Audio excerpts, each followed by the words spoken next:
What's going on, everybody? Eric Bourassa here, and today I want to show you how to play the first minute and a half of Joe Satriani's song Shapeshifting from his new album. What's it called? Shapeshifting? I think. Anyway, I don't know. I don't pay attention to the names as much. But this song is really cool, and I wanted to give you the whole song, but he gets into the crazy bits. And so that will probably be coming next week. Let me know if you'd like to see the rest of this song next week, or if you'd like to see me tackle a different one of his songs from the new album. So what's happening here is we've got this bass line that starts. I'm just going to show it on the guitar right now. Right? And I'm so sorry for my tone. You'll notice on the performance part of it, the tone is pretty epic, and it's awesome. I'm running straight into my Friedman Runt 20, into my Scarlett, Focusrite, whatever, into GarageBand, and that gets a pretty killer tone. But I haven't quite, in this time of Corona, figured out the best way to present these videos. I can't quite make them at home right now because my whole family's there. So I'm here at my studio. I'm on a Line 6 Spider. So yeah, I apologize for the tone. So that's what the bass line is, and there's several different ways to play that. You know, you could move this D. You could play the B and the D on string 5.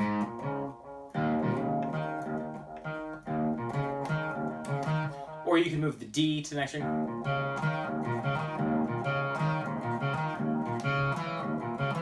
That kind of makes sense to me. Oh, by the way, we're tuned down a half step. I also tried it like this. But I like this the best. Okay, so that's how I am playing that main riff there. So that's what the bass is playing, and then the drums were in 6/8. I don't know. Comes in with this fade in, and on most of my guitars, I can roll the volume pretty easily with the knob. For whatever reason, on the Parker Fly, it doesn't roll very well with the pinky. So you'll see me in the performance video reach over here with the other hand. You're just playing the first two strings open.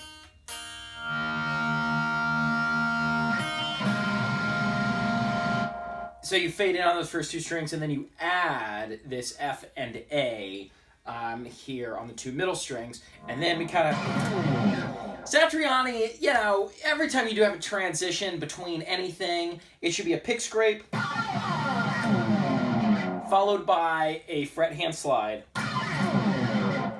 or usually like some kind of a divey thing.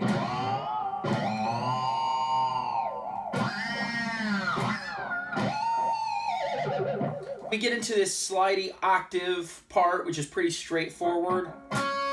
Make sure that you're muting.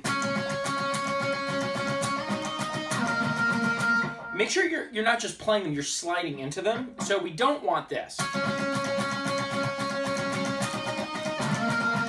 You want more.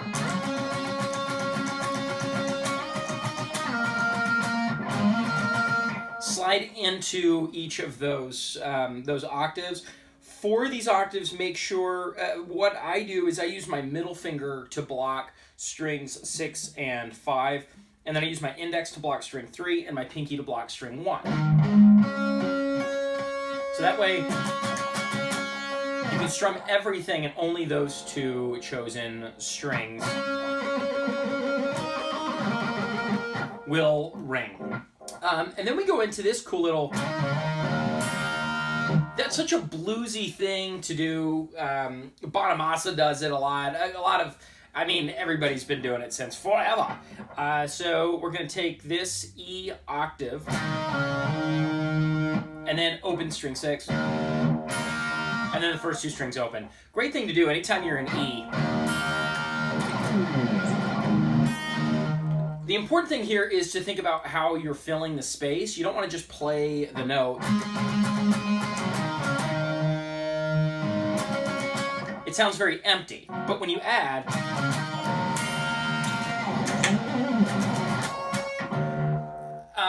you know, it's important that we have silence in music, but we want to fill that space with something. It sounds a little bit empty if nothing else is happening. If the bass or the drums aren't doing a fill, then the guitar needs to kind of do this, some kind of an effect there. This main guitar riff, and the way I'm playing this is I'm going down, up, and then down, up, just alternate picking.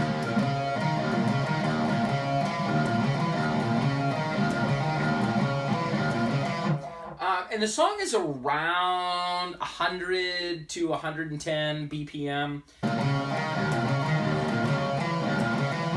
Okay, and then he does his signature like whammy thing. Now on my Parker, I've got it set to down only for the...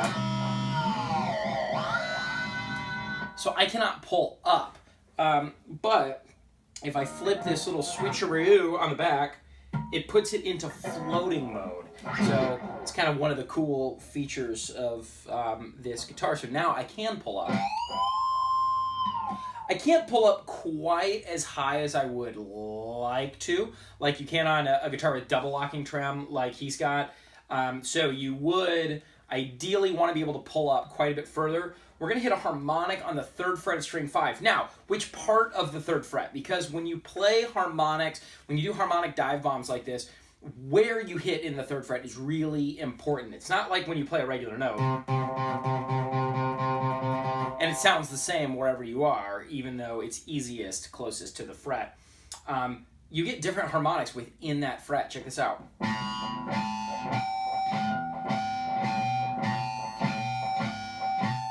There's a couple of different pitches. It sounds like to me that he's back a little bit further on there.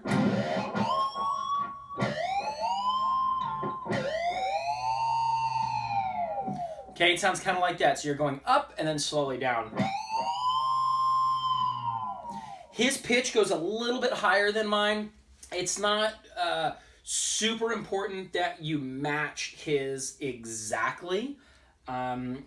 It's more about just getting that effect of up and down. So you can even try it on the next string if you wanted.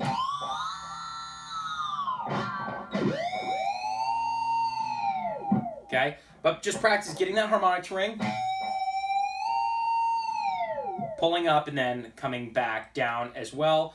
And it helps if you have either a high output pickup, which I don't think he actually does. And this, I'm using a JB, Seymour Duncan JB in the bridge. So it's not super high output. So you want to have probably a little bit more gain on your amp when you do that. It also helps if it's a cranked tube amp, like a cranked Marshall like he has. Or in my case, a cranked Mesa.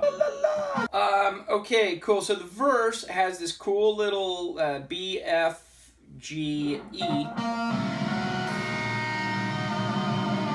This little chord cluster, if you will. If you were to say, like, well, what is the name of that chord? It's like, man, don't ask me that question. All I know is it's E Phrygian. I mean, we're down a half step, so it's E flat Phrygian. But we like to, as guitar players, pretend that we're in standard tuning all the time, so we don't have to relearn the fretboard every time we tune it to something else.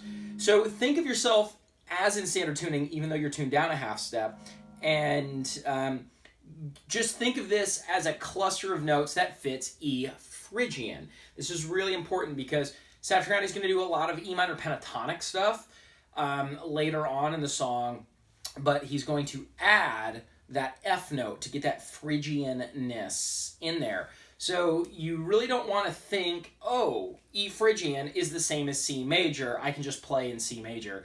Yeah, you could, if that's the connection that you make, but it's better to think of this as E minor pentatonic and then add in that Phrygian note, that flat 2. So let's talk about Phrygian real quick. Phrygian goes, it's a minor scale, so if you don't know how to play a minor scale, it goes like this. In 1 octave. 7, 9, 10, 7, 9, 10, 7, 9. That's starting on the 5th string. To make it Phrygian, you just flat the 2nd note. It's really important that you memorize that, and you know that this is a minor scale. And you know that to make it Phrygian, you just flat the 2nd.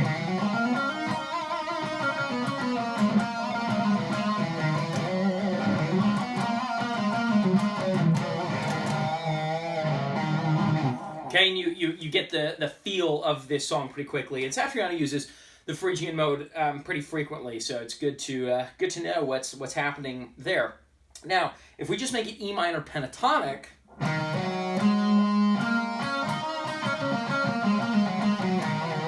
and then every now and then add an F.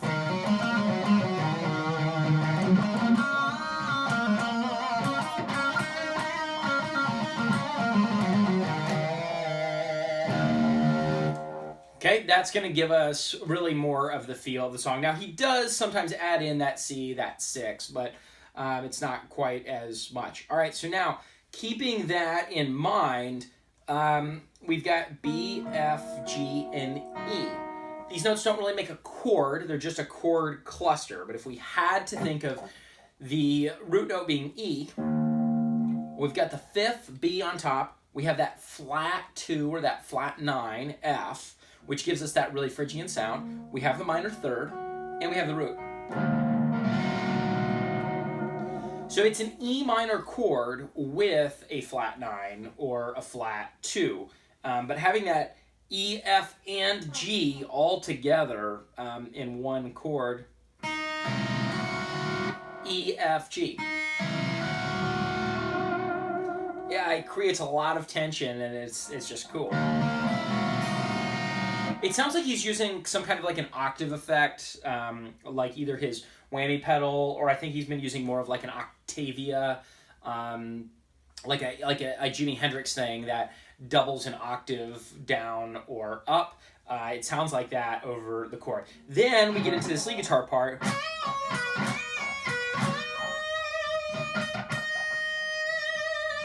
And that's the basic technique that's going on there. Really practice, make sure you're getting those bends. The way I do a bend is I'm going to use my 3rd finger with the 2nd finger behind for support. Index finger acts as just kind of a flatted mute. And then the angle up here, we keep the thumb up high, and we keep this part of the hand crammed up against the fretboard. And then my picking hand is also muting the thicker strings. So practice going up to pitch. And then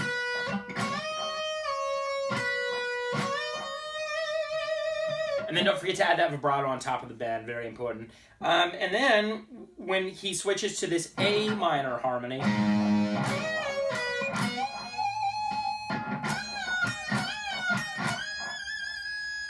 so this time now he's adding in it's just kind of like E minor pentatonic. Even though on that 2nd string it was more like just straight up E Phrygian with that C in there. I don't know. There's a few different ways you can kind of think about that. And that's basically it for the first part. There is another little chord where it sounds like he's moving up, and maybe he's doing something like, I don't know.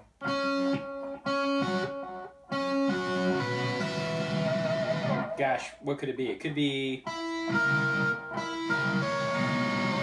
something like this.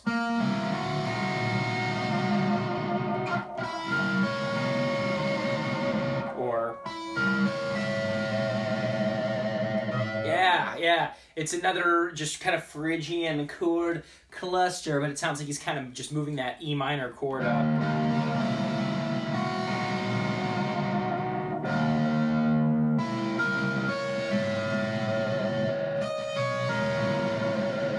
Just make sure you are getting lots of tension in those. But if you were playing this live just by yourself and you're the only guitar player, you wouldn't be doing that, the rest of the backup guitar. You would probably just do this.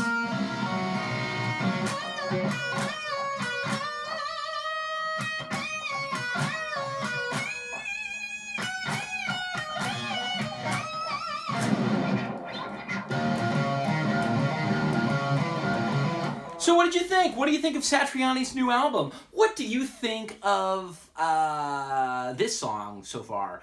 And what do you think about me getting into the next...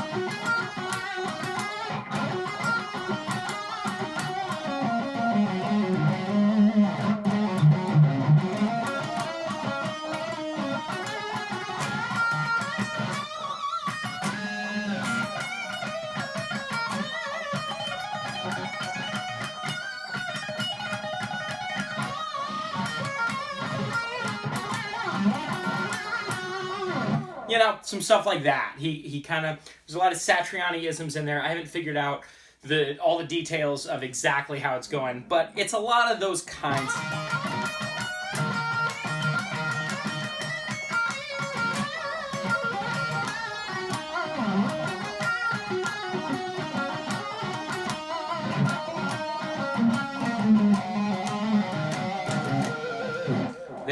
That kind of stuff. So anyway, you guys, thanks for bearing with me as I trudge my way through figuring out the best way to record these videos. Right now, I am looking at getting a nicer camera as well as a better microphone. I have a couple of decent microphones, but you have to like be right up next to them.